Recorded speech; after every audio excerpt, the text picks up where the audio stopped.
I don't know why I stayed up all night knitting these earmuffs. They're way too big for my cat. Anyway, congratulations, Emily! You are today's winner! Huggy, show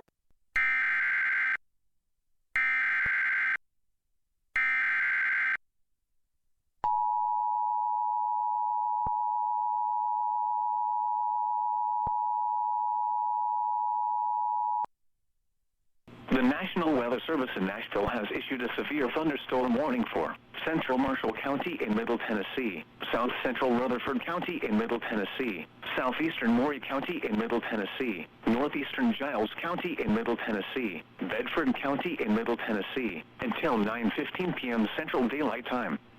At 8:40 p.m. Central Daylight Time, a severe thunderstorm was located over Lewisburg, moving east at 45 miles per hour. Hazard, 60 miles per hour wind gusts and penny-size hail. Source, radar indicated. Impact, expects damage to roofs, siding, and trees. Location. I've got to have that pony.